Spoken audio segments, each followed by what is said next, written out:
1 o'clock game, divisional game, obviously. Matchup that matters here. This one's back in Miami, so back in the warmth here for the Dolphins. Don't have to talk about the cold weather games because Charlotte now was in Cincinnati earlier this week. Man, it's cold. It's cold around the country right now for the early parts of December. They don't have to worry about that being in Miami this week, even if it is a little bit more chilly than it is normally. What do you think about this game? No temperature issues involved. What's the matchup that matters? Yeah, I know. It's something that, like, when you talk about the temperature stuff with the Dolphins, my first inclination is to be like, it's overblown. But like, it's really not. Unfortunately, Like, it's not. it's not. I wish it was overblown. I really know. do. It's wild to think that, like, an NFL team where there's so much movement and coaches go from place to place and all this other stuff, like, that can be a factor. Because it's like you could just as easily be traded to Buffalo if you're a player, or like as a coach, like, I mean, McDaniel was in Washington. It gets cold there. Like, you haven't figured out how to, like, adjust for stuff like this. It blows my mind that this is really an issue, but it has been for the Dolphins. You're right. This week it won't. So, are we going to get some of the production back and get more of the high-flying offense between Tua and Tyreek Hill in particular? And then what's that going to look like against a guy like Sauce Gardner? So I'm looking at that matchup in particular, Tyreek Hill, Sauce Gardner, who gets the better of each other now that they're back in the warmth and your joints are all lubricated and warmed up and whatever it is that keeps this Dolphins offense completely limited in cold weather. So I really want to see Sauce Gardner in coverage, 372 snaps this year, 24 catches allowed for 382 yards. So 24 catches on 372 snaps. Great. 1 touchdown allowed, 14 catches allowed for a first down, 10 forced incompletions. So he's been playing well. Again, very few bright spots for this Jets team. Sauce Gardner's one of them. Can you then limit Tyreek Hill, who has 17 catches, gaining 15 or more yards, which is actually not leading the Dolphins, by the way, because Jalen Waddle has 19. But you still kind of respect Tyreek Hill as the number one guy you need to shut down in this Dolphins offense. And again, they haven't really been able to, at least not to the degree they had it last year, get the run game going, which is also another kind of baffling thing about this Miami offense this year. So if you can take away some of their deep passing, these explosive plays that they can get through the air, they don't really have a lot to fall back on otherwise. So that's kind of, I think, a key to limiting this Dolphins team if you're the Jets. But yeah, Tyreek Hill, unfortunately for the Miami Dolphins, now I understand, like, it wasn't an ideal start to the beginning of the year. Tua gets hurt. I mean, there are things that are involved here that definitely go into these statistics that I'm going to read. But I talked about this on the review show earlier this week on Monday. Tyreek Hill is more of an in theory player than an actual production player at this point, specifically. Good way to put it.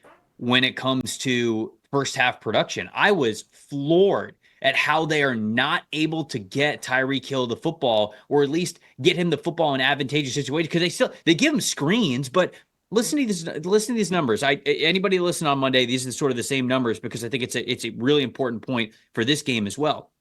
If you just look at the first 13 games of the season, Tyreek Hill in 2023, he had 971 yards and a 4.71 yards per route run average through the first 13 weeks. The next year, he had 617 yards and a 2.74 yards per route run average.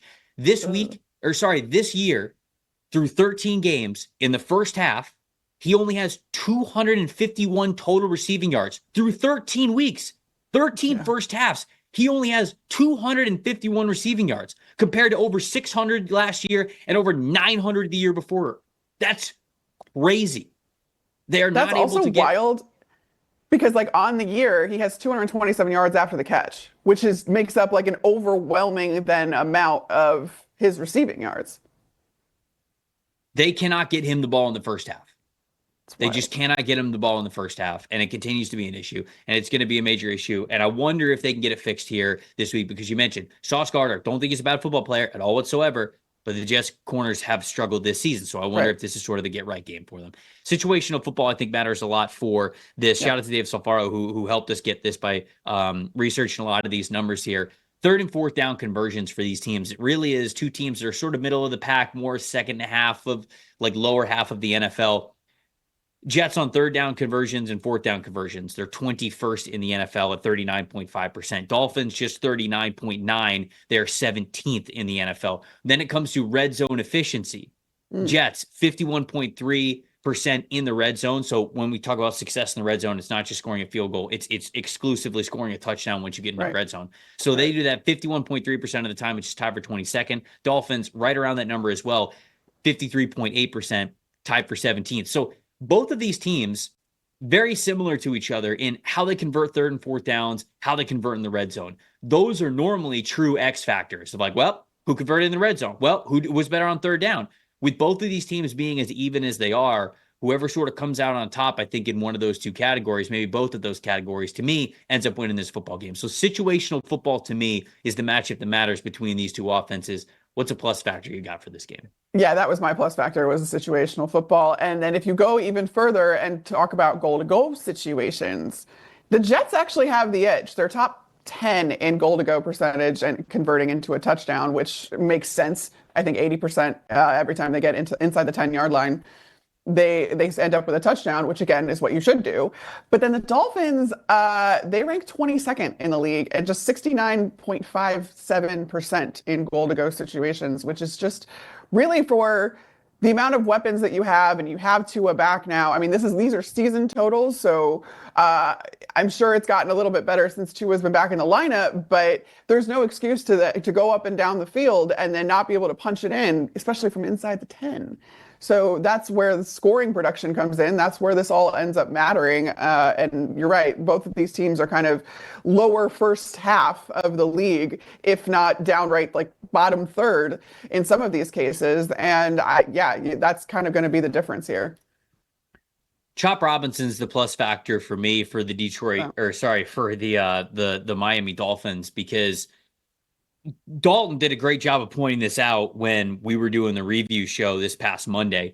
Chop Robinson's, he's been sort of thrusted in the lineup as a rookie because he's really needed to. Jalen Phillips goes out for the year. Bradley Chubb is still not back. They really need somebody to be a big-time edge rusher for them. Zach Seidler and Calais Campbell have been great on the interior, but who's going to be that edge rusher for you? Chop Robinson, they draft him in the first round to be that guy, and he has been at times. But very interesting.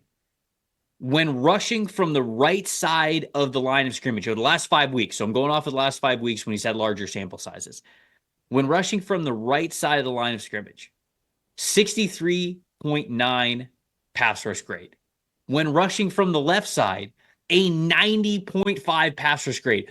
Such a big difference. And when I think about when I watched him as a prospect at Penn State, most of his best stuff came when he was aligned as a left defensive end or a left outside linebacker. He is just so much more comfortable rushing from that side of the line of scrimmage. And this week, he's not going to get Olu Fashanu because he will be out on the left side. So it'll be very interesting to see, because I think that Olu probably could have handled him decently well, obviously knowing each other very well from their time at Penn State, going up against each other in practice every single day. But I don't know how much they actually went up against each other in practice, with Olu being the left tackle and Chop Robinson being on the other side of the line of scrimmage. So where will they align Chop Robinson maybe goes into the type of pass rush grade that he's going to have. I wonder if the Dolphins see that too, and they're just going to stick with him on that left side of the defense there. So because the pass rush grade has just been so good when he's it's the matchup versus where he's been most productive.